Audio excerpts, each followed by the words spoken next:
especie. Ciencia para todos. Funciones de la diversidad biológica, por la doctora Yuriana Gómez Ortiz.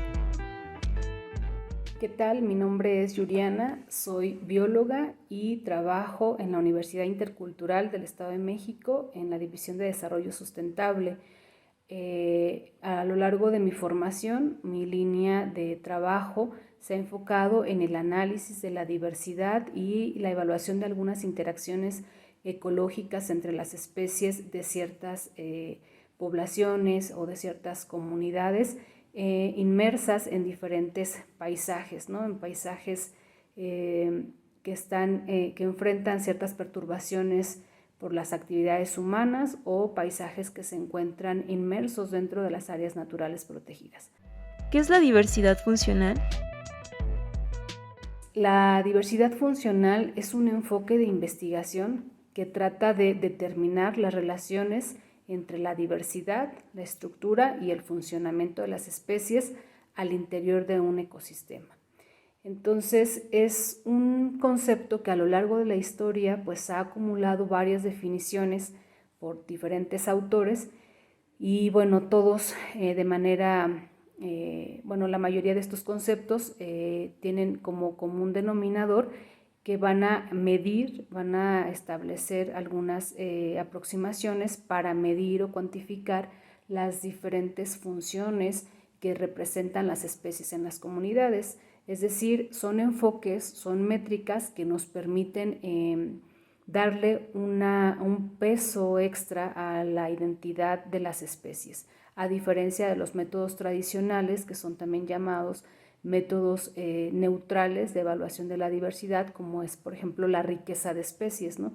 Cuando nosotros evaluamos la riqueza de especies en diferentes comunidades, únicamente podemos contar cuántas especies hay en cada comunidad, ¿no? Sin embargo, no podemos conocer la identidad propia de cada especie o el rol que representan esas especies en la comunidad, la historia evolutiva que tienen, las relaciones filogenéticas, etc.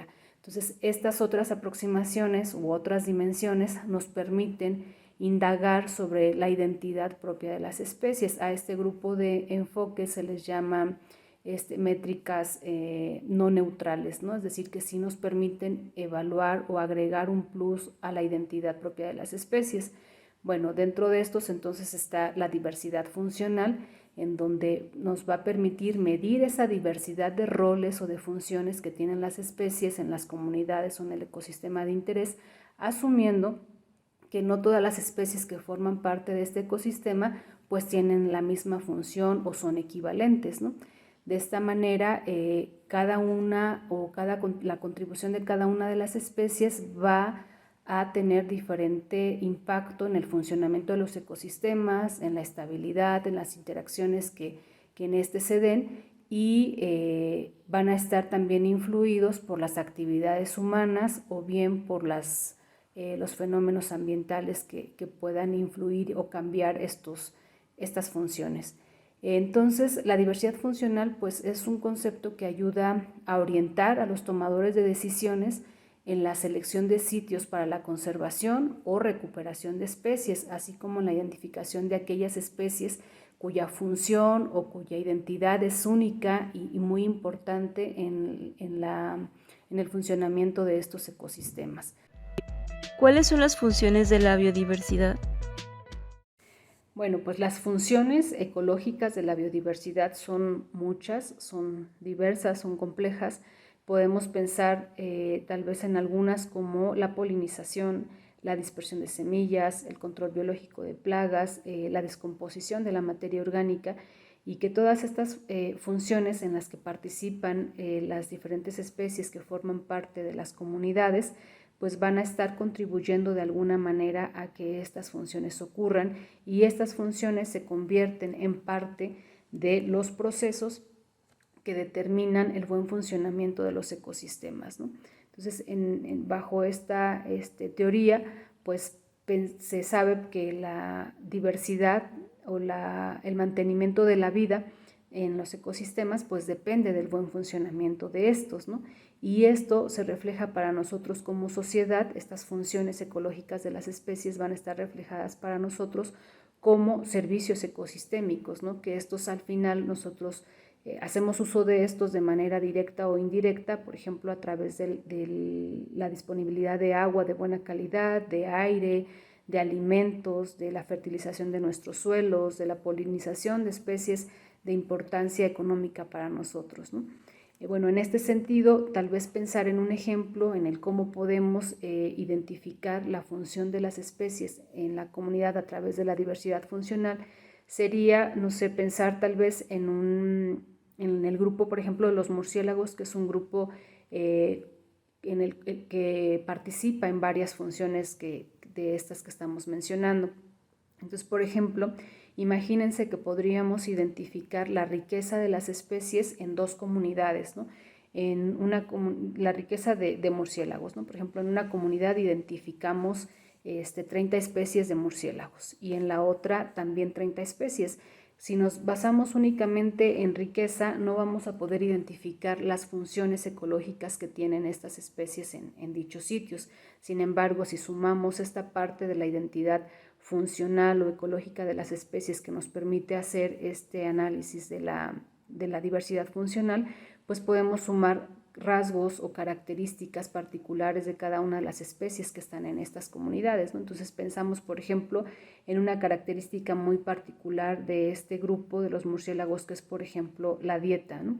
O el gremio trófico al que pertenecen. Entonces imagínense que en la comunidad 1, donde tengo 30 especies, estas 30 especies pertenecen al grupo de los frugívoros, ¿no? Y en la comunidad 2 tengo 30 especies, pero varias de estas pertenecen a los frugívoros, a los nectarívoros, a los carnívoros, a los insectívoros, hematófagos, etcétera. No tengo bien representados todos los grupos tróficos, ¿no? de los murciélagos. Entonces, de esta manera puedo hacer inferencias de cómo están las funciones ecológicas que representa este grupo en estas dos comunidades. ¿Qué características de las especies nos pueden indicar su función ecológica? Bueno, pues las características que podemos considerar para medir la función ecológica de las especies son llamadas rasgos funcionales. Los rasgos funcionales entonces son características morfológicas que podemos medir a nivel de individuos o de especies en los miembros de nuestras comunidades de interés y que se asume de alguna manera que el valor que toman estos rasgos, estas medidas, pueden variar en función de un gradiente de cambio, ¿no?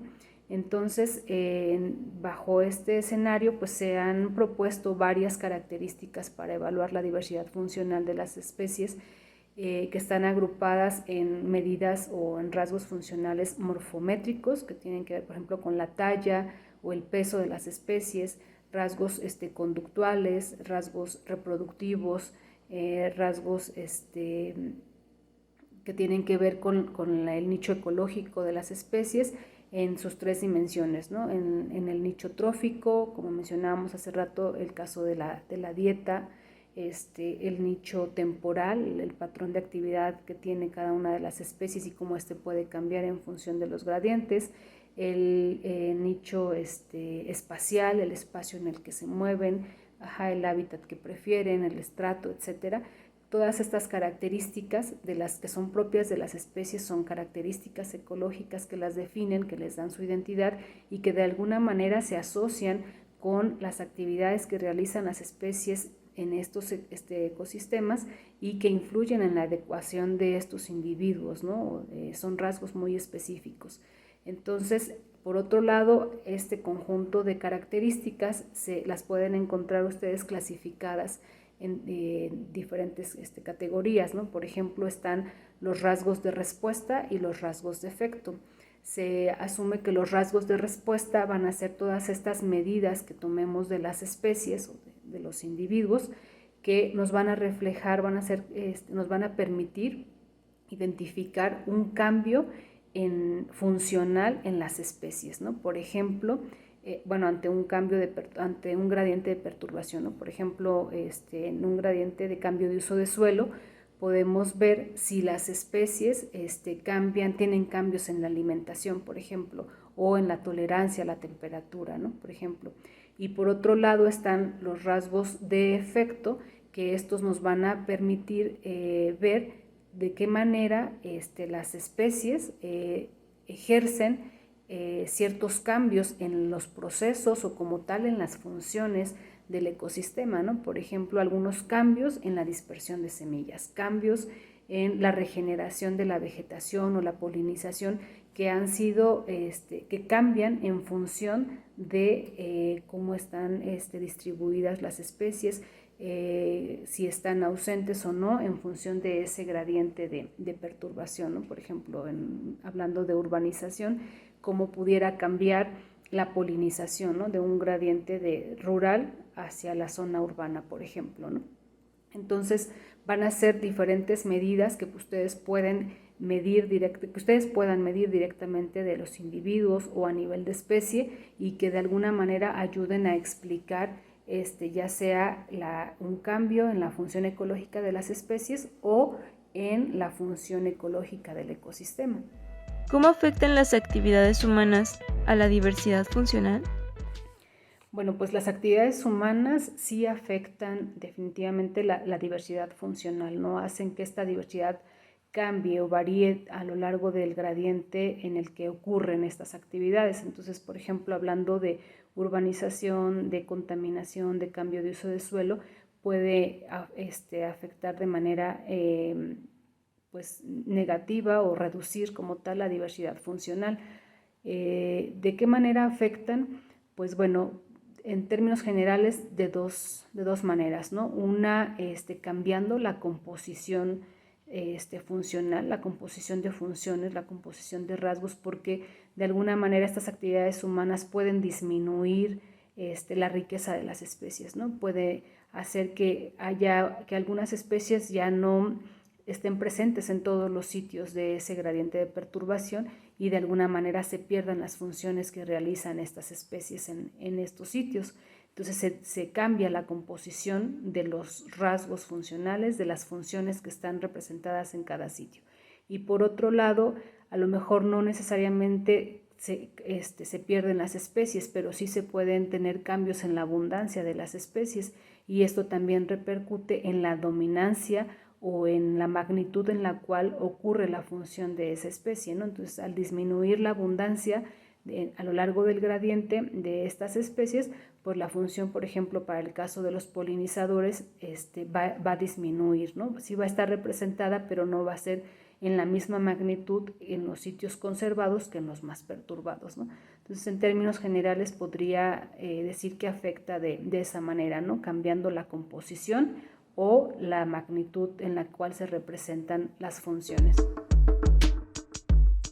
Si quieres escuchar el episodio completo, puedes hacerlo en Spotify y en Apple Podcast.